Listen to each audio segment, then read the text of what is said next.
계속하여 생활의 과학 제2탄 물은 공기보다 가벼울까요? 무거울까요? 라는 주제로 한번 시작해 보려고 합니다. 나는 내 강의를 수강하는 대중들에게 물은 공기보다 무거워요? 아니면 가벼워요? 라는 질문을 자주 하는 편이다. 그러면 대부분의 사람들은 당연히 물은 공기보다 무겁지 무슨 소리야? 하는 반응을 보입니다. 그러면 만약 물이 공기보다 무겁다면 빨래한 옷은 어떻게 말라요? 라고 다시 물으면 대부분의 사람들은 잠시 혼란스러워한다. 일부러 일반인들의 상식에 반하는 질문을 하는 것이다. 핵심은 물의 본질은 무엇입니까? 라고 물어보는 질문이다.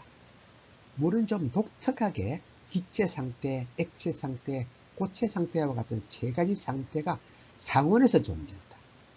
대부분의 물질은 온도와 압력에 따라 기체 상태 또는 액체 상태로 존재하거나 액체 상태 또는 고체 상태로 존재하지만 기체 상태, 액체 상태, 고체 상태 세 가지의 형태로 존재하는 물질은 물 위에는 생각나는 것이 없다. 우리들은 눈으로 보이는 것만을 진실로 생각하는 경향이 있다. 우리들이 매일 마셔야 하며 눈에 보이는 액체 형태가 본질인가? 아니면 눈에 보이지 않는 수증기 형태가 본질인가? 뭐가 본질인가에 대해서 잘 모른다고 해도 물은 H2O라는 분자식이 본질이라 하는 것은 모두가 동의한다. 내가 물로 보이냐라는 농담도 내가 H2O로 보이냐라고 하기도 하기 때문이다. 그러면 물질의 본질인 분자식으로 물과 공기의 무게를 한번 계산해 보자. 주기율표에서 수소는 원자 번호가 1번이며 산소는 8번이다. 그러므로 H2O의 무게는 1 곱하기 2 더하기 8은 10으로 계산된다. 그럼 공기는 무엇으로 구성되어 있어요? 라고 물으면 제대로 답을 하는 사람은 의외로 적다.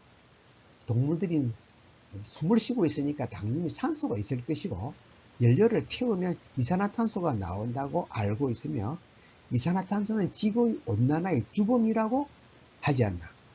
식물은 동물들과 반대로 햇빛을 받으면 엽록소에서 이산화탄소를 마시며 탄소 동화작용으로 산소를 배출하고 알고 있다.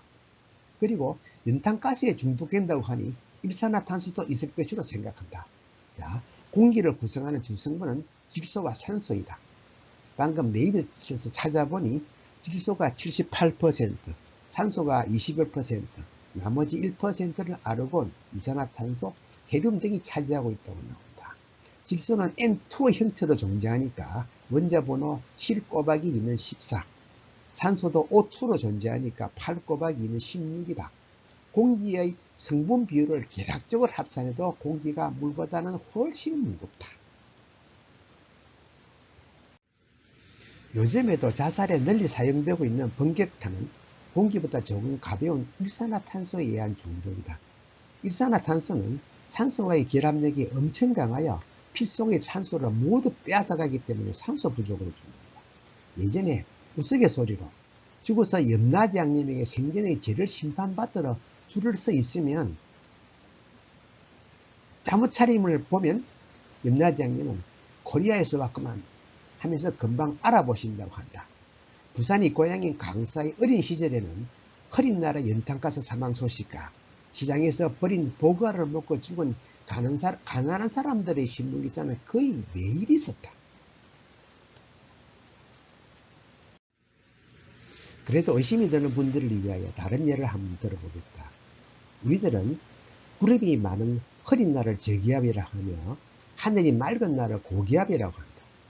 저기압은 비를 동반하니까 공기 중에 수분을 많이 함유하고 있는 날씨인데 만약 물이 공기보다 무겁다면 기압이 높아야 하지 않겠나? 진실은 공기 중에 수분이 많은 날씨가 저기압이며 수증기는 공기보다 가볍기 때문에 당연히 저기압입니다. 태풍과 같은 저기압이 해안가에 접근하면 바닷물의 수위가 올라가는 것을 보아도 흐린 날의 기압이 낮은 것은 사실이다. 그런데 좀 이상하지 않나? 비가 올 것 같다 날씨가 흐리면 노인들은 허리 또는 관절이 아프다면서 통증을 호소하는 것을 보면 물의 무게 때문에 몸이 눌려 아픈 것으로 생각하여 물은 공기보다 무겁다고 생각하기 쉽다.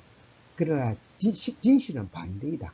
관절에는 모낭이라고 하는 공기주머니가 있는 모양인데, 저기압이 되면 공기주머니가 팽창하여 신경을 건드리기 때문에 관절이 좋지 않은 노인들이 허리날 통증을 잘 느낀다고 합니다. 그럼 비는 어떻게 만들어지나? 공기 중에는 온도에 따라 수분을 함유할 수 있는 절대적인 함량이 있으면 이를 포화전기압이라고 한다. 습도는 현재의 수분량을 포화전기압에 대한 비율로 나타낸다. 더운 공기가 찬 공기를 만나 공기가 내포할 수 있는 수분량을 초과하는 경우에는 미세먼지를 핵으로 삼아 물 분자들이 서로 결합하여 공기보다 무거워져 땅으로 떨어지는 것이 비이다. 또한 새벽에 기온이 내려가면 수분을 함유할 수 있는 포화전기압이 내려가기 때문에 여분의 수분이 이슬로서 나무에 맺히게 된다. 이렇게 맺힌 수분이 얼어버린 것이 겨울철 등산객들에게 멋진 장관을 보여주는 상고대이다. 또한 인공강원은 물방울을 형성하게 하는 미세먼지에 해당하는 핵으로 요드 하원을 살포하여 인공강우를 만든다. 비가 오면 식물들이 잘 자란다. 실제로 물을 뿌려주는 것보다 비 오는 날에 식물이 더 잘 자란다. 앞에서 공기는 무엇으로 구성되어 있다고 합니다. 질소로 구성되어 있다고 합니다. 비료의 상대 요소는 질소인 칼륨이다. 비가 오는 날은 빗물 속에 질소 화합물이 많이 녹아있기 때문에 식물의 성장에 크게 도움이 되는 것이다. 번개는 질소 화합물의 생성에 중요한 역할을 한다. 비가 내리면서 질소 화합물을 많이 함유한 빗물은 흘러가면서 질소는 다시 공기 중으로 달아난다. 질소 비료는 1918년 노벨상을 수상한 독일의 화학자 프리츠 하버에 의해서 발명되어 인류의 식량 문제가 해결이 되었다.